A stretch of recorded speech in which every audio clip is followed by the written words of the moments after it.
আসসালামু আলাইকুম। শুভ অপরাহ্ন। তো আজকে যে ভিডিও করতেছি সেটা হচ্ছে মূলত যে বর্ষাকালে যে বাচ্চারা যে পানিতে যাতে না ডুবে সেদিকে অবশ্যই বাবা মা খেয়াল রাখতে হবে। কারণ বর্ষাকাল এখন চারিদিকে হয়তো বন্যার পানি আসছে, পুকুর বা নালা কালবে যেখানে পানি আছে, আর বাচ্চারা তো সাঁতার জানে না। আর বাচ্চাদের প্রতি খেয়াল রাখবেন সবাই। অবশ্যই বিশেষ করে সতর্ক রাখবেন যে বাচ্চারা মানে একসাথে ছোটো বাচ্চা সবাই খেলতে যাচ্ছে দূরে, পুকুরের আশেপাশে সেই জিনিসগুলো অবশ্যই খেয়াল রাখবেন।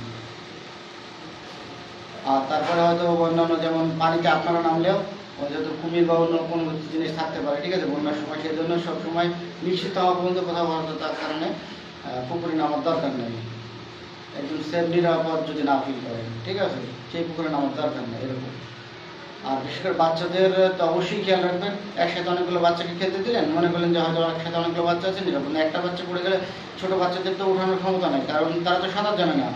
আর একটা বাচ্চা যদি ওঠাতেও যায় তো ওই বাচ্চাকেও ধরে ফেলবে বাঁচার জন্য, গেলে দুইজনে একসাথে উঠবে। যদি একদম সাঁতারও জানে ছোটো বাচ্চা, তাও তো একটা আর ওর মতো ছোটো বাচ্চাকে ওঠাতে পারবে না। মনে করেন 8 বছরের একটা বাচ্চা সাঁতার জানে কোনো কারণে, এবার সে তার বয়সে একটা 8 বছরের বাচ্চা বা 8-9 বছরের 7 বছর এরকম বাচ্চাকে বাঁচাতে পারবে, সে কিন্তু তাকে বাঁচাতে পারবে না বা পানির থেকে উঠাতে পারবে না। কিসের জন্য? ও যে তাকে উঠাতে যাচ্ছে সে ভয় পেয়ে ওকে বাঁচার জন্য খুব মানে জাপটে ধরবে, তার ফলে ওও সাঁতার দিতে পারবে না, নিয়ে ওকে আনতে পারবে না। আর একটা জিনিস মনে রাখবেন যে পানির ভিতরে সব কিছু হালকা মনে হলেও আপনার যে যা ওজন আছে তার যদি 3 ভাগের 1 ভাগ ওজন আপনার শরীরে পড়ে, মানে কিছুক্ষণ সাঁতার কাটার পরে আপনি ক্লান্ত হয়ে যাবেন, খুব প্রফেশনাল না হয়। আর বাচ্চারা তো সেক্ষেত্রে নাই, আর বাচ্চারা অনেকটাই সাঁতার জানে না আজকালকার বাচ্চারা। যেহেতু আমরা নদীর পাড়ে বাড়িতে আমরা ছোটোবেলা থেকে সাঁতার জানি, এমনকি সমুদ্র সাঁতার আছি, কাজে আমাদের কাছে সমস্যা নাই ইনশাল্লাহ। যদি কোনো কিছু না আমাদেরকে নিচে থেকে ধরে, হাঙর বা কুমির বা কোনো কিছু তো যদি আমাদের নাও ধরে, ইনশাল্লাহ আমরা একা ছোট্ট সাঁতারে থাকতে পারবো, এই আত্মবিশ্বাস আমাদের আছে। কিন্তু ছোটো বাচ্চাদের ক্ষেত্রে আলাদা। ছোটো বাচ্চারা সাঁতার জানে না, আর এখনকার বাচ্চারা তো জানেই না। তারপরে মোবাইল দেখার পরে তো ঠিক মতো ব্রেনও কাজ করে না। একটা বাচ্চাকে বাঁচাতে যাবে সাহস করে, সেটা হয়তো অনেক বাচ্চা নাও থাকতে পারে। আর না যাওয়াটাই ভালো, দ্রুত তার অভিভাবকের কাছে যাবে যে অমুক ডুবে গেছে, যত তাড়াতাড়ি সম্ভব। আর অবশ্যই যে চারিদিকে আপনার খেয়াল করবেন যে অমুক জায়গায় পালা কুমির আছে, অমুক জায়গায় পালা সাপ আছে, এইটা দেখতে দেবো, এটাকে খাবার দেবো না, এরকম না। সাপ কুমির যা আছে সব চিড়িয়াখানায় দিয়ে দেবেন দয়া করে। এইটা আমাদের জন্য কোনো ইয়া না, ঠিক আছে। মানুষের থেকে বড় কিছু নাই অন্তত আল্লাহর কাছে। তো ওই সাপ আছে, বাঘ আছে, এটা ছাড়া আছে, দেখতে যাবো না, এরকমটা করা যাবে না। আপনি যেটা নিরাপদ জায়গাতে রাখা আছে সেইখানে দেখতে যাবেন।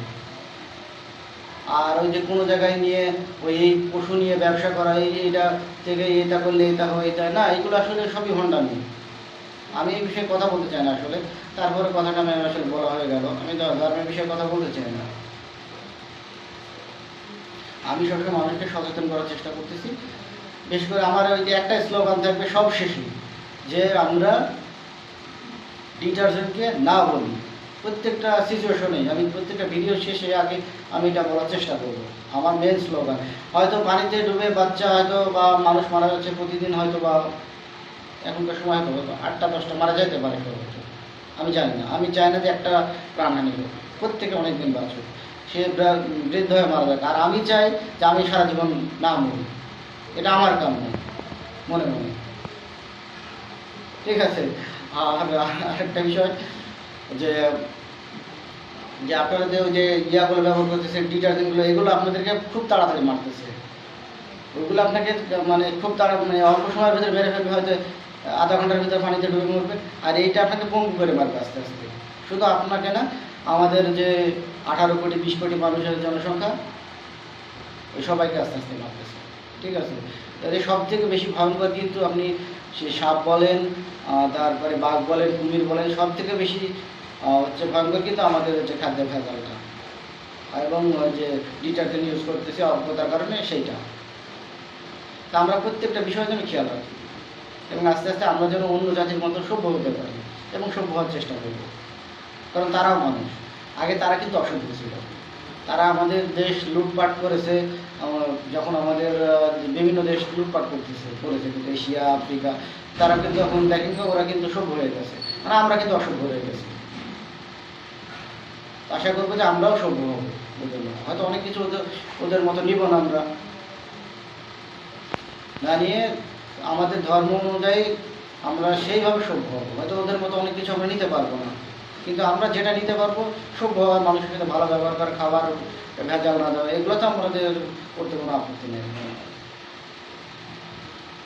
আচ্ছা, তো আজকের ভিডিওটা আমি এখানে শেষ করতে যাচ্ছি। আসসালামু আলাইকুম।